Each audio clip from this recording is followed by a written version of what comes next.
All right, if we could get our dean to stop talking, then we can go ahead and start. Welcome to the College of Education 3 Minute Thesis. Let's make some noise right up top. Whoosh. Thank you, thank you. All right, so the College of Education started this thing in 2014. I can't even believe that we're in year 7, the 7th time we've done this, which to me I think is just incredible. We already had one competition this morning. Arts and Sciences did theirs, and this year it just so happens that almost every college is doing theirs today. So by the end of today, we're gonna have a good idea on who most of the winners are moving on to the university competition. That's March 25th. That's gonna be right here. It's gonna be at 1 o'clock, okay? Now, in years past, we've gone through all of the rules and talked about that. The main thing you need to remember, 3 minutes is all they get. From the time they start, 3 minutes to give us a really compelling summary of their research, okay? All of the rest of the rules you can find on 3mt.wsu.edu.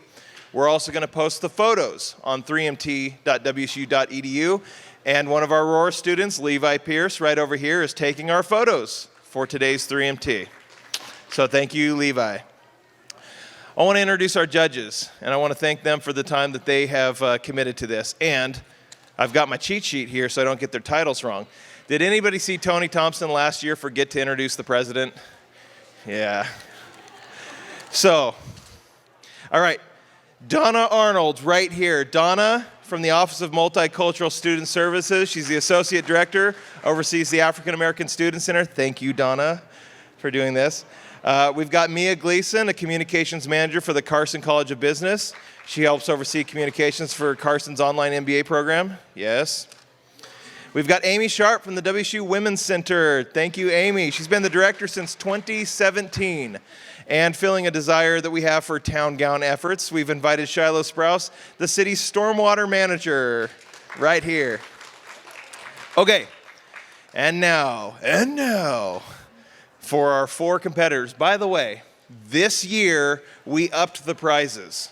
So the top 5 people get a prize. We have 4 competitors. That means we have a budget surplus for 3 Minute Thesis, which will make our finance director happy, yes. So I'm gonna give this to you in the order that they are presenting. Okay, we've got Adnan Mohammed from the Language Literacy and Technology Program. Give it up to Adnan. Samuel Aina from Educational Psychology. Melissa Graham from Mathematics and Science Education.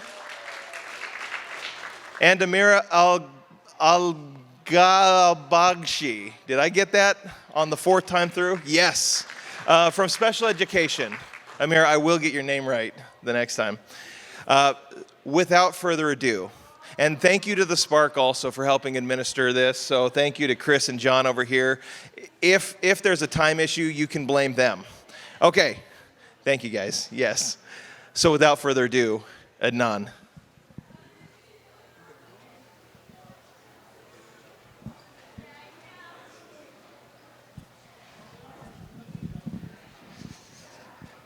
Three years ago, my friend came to me.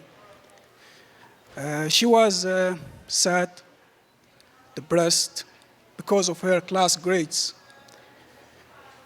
She was afraid that she is going to fail in school. She asked me this: what should I do? I looked at her work and I said this: you need feedback. And I showed her online apps that can give her feedback to help her improve her work. She smiled, left, but she forgot to say thank you. I was not worried about getting thank you, but I was worried if someone asks me this: show me evidence that feedback on online apps is effective. So my question is feedback on online apps effective?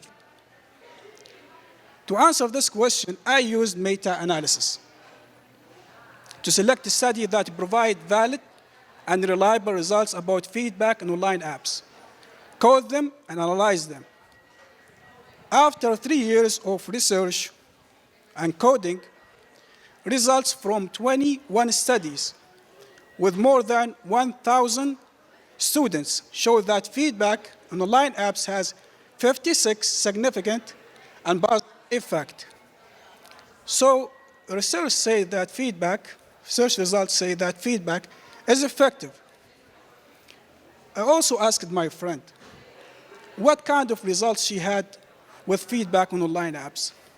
She said she had great results. I also told her that you left me without saying thank you. So she said, I didn't say thank you because real friends do not say thank you to each other. Thank you so much.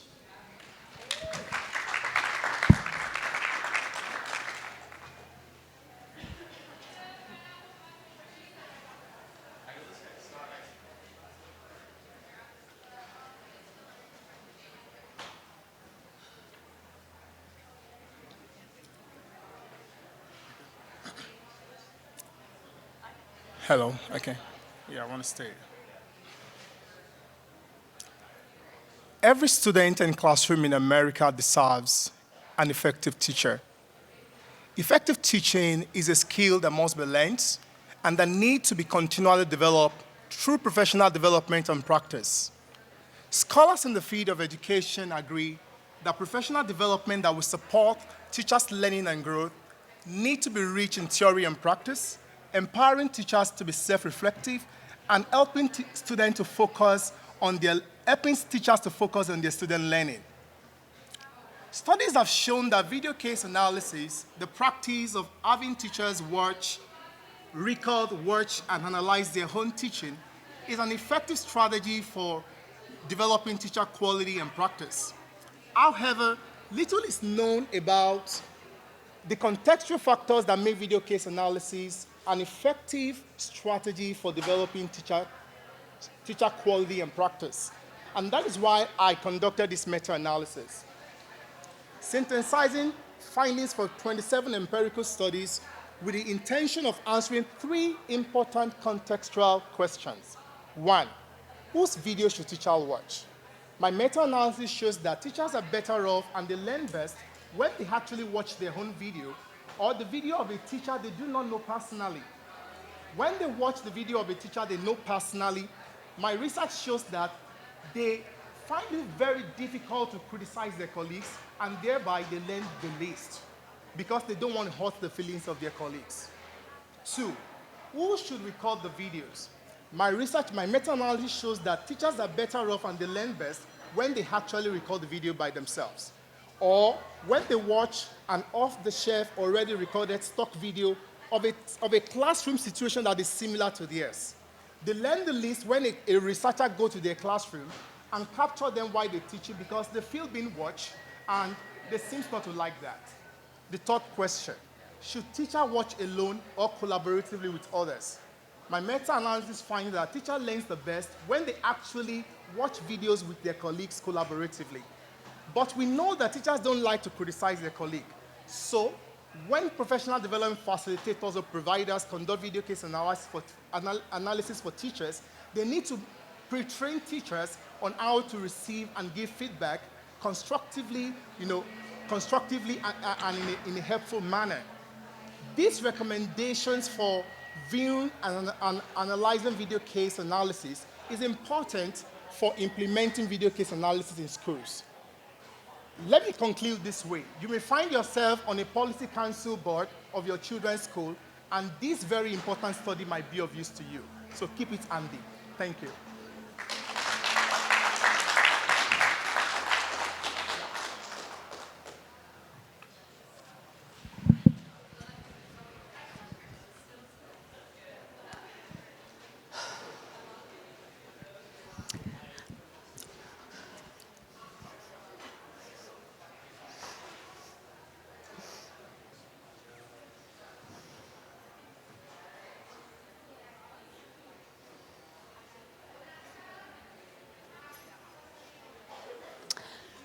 Hi, so I teach math at a university.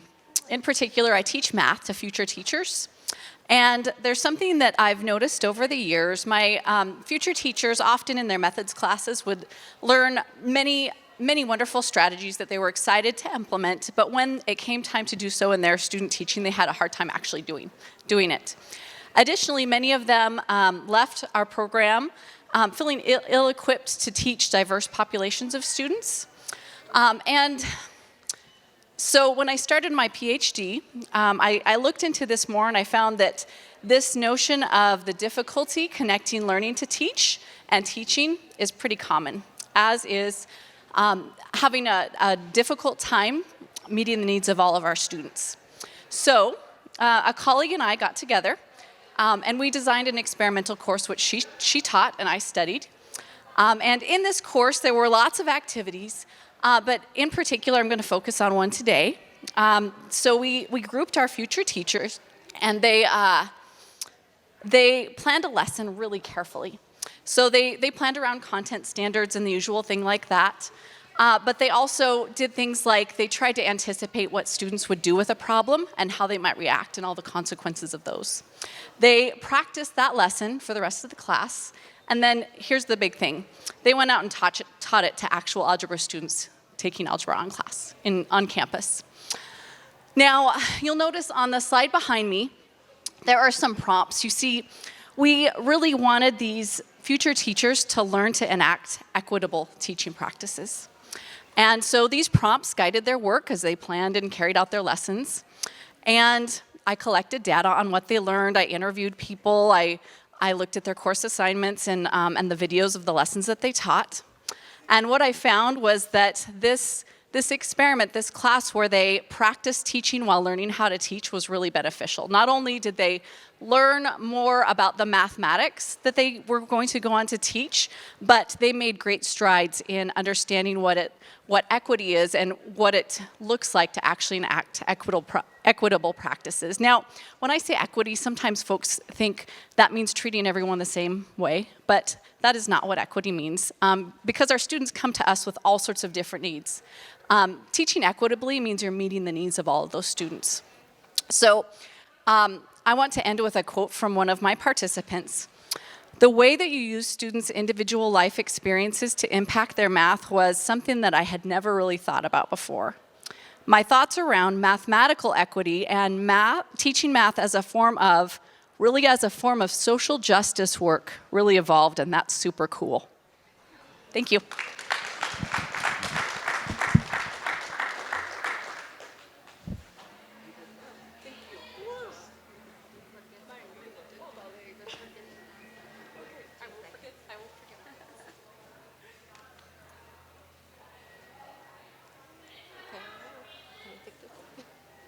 Oh, there we go.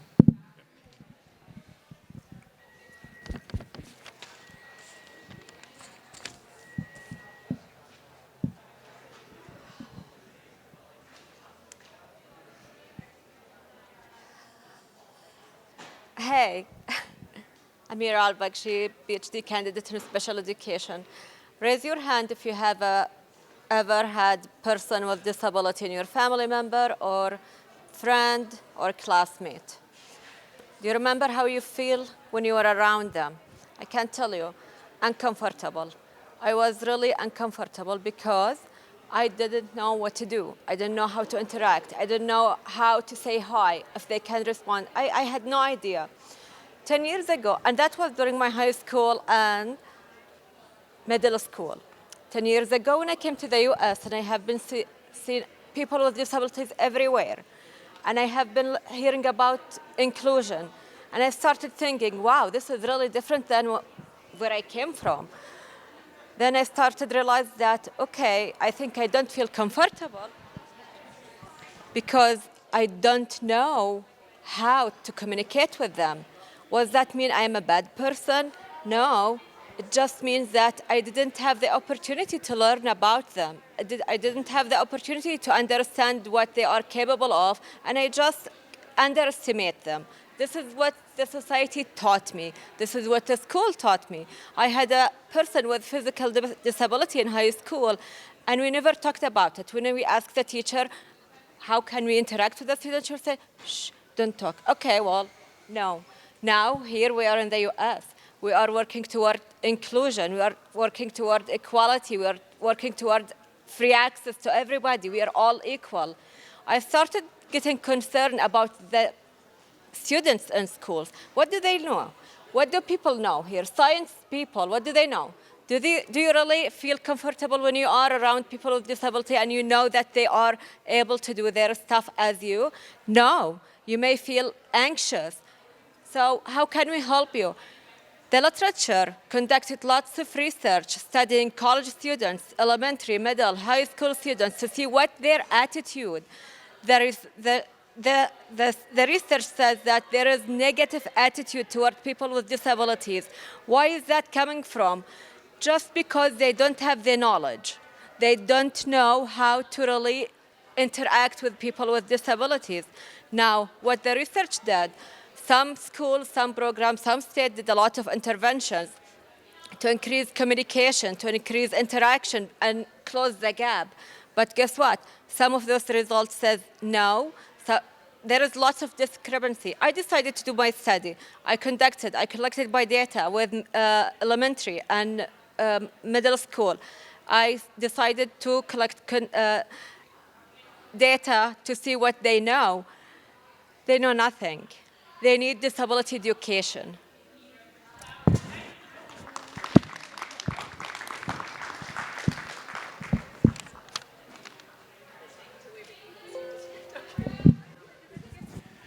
Okay, how about a round of applause for our competitors first? Thank you so much. It's scary to be up here. I'm scared of being up here. And we're going to give our judges just a minute to go ahead and finish scoring, writing any notes. I told one of our judges today, the competitors have the chance to actually see their scores and notes afterward if they choose, and we just redact the judges' names. So that is certainly a possibility if they want to be able to use this as a skill moving forward. So we're going to give the judges a chance to do that. Then we're going to go into that secret room back here and compile all the scores. So thank you to our Executive Associate Dean, Phyllis Erdman. She always helps out with that. And we're going to rope Allison Sellers in, our development coordinator, to help compile scores and make sure that Phyllis and me, that we don't cheat. So we're going to do that. It's going to be about 5 minutes, and then we'll come back out, and we will give everybody money. So thank you. All right, last year we mentioned that it was a really close final. This year was even closer. As per the usual, I'm going to invite our dean, Mike Trevison, to come on down and help present these awards. Yes, thank you. I thank Mike for bringing 3 Minute Thesis to the university. It is a really important thing. All of these competitors get to put this on their CV, and at least this year, all of them win something. So we're going to start with number 3. I just realized I'm like rubbing coronavirus all over this thing and handing it off to the dean. All right, for third place. Okay. You want me to say the hard name here? Amira? Abgash. Yep. Okay. Congratulations. Yeah. Okay. Yeah, we'll do pictures afterward. So Amira, nope. Amira gets, doesn't matter. Amira gets $250 cash. It's cash, by the way. It's cash this year, yes. All right, second place. I'll make it easy on Mike. I'll just do it. Oh, you got the backup mic. Okay.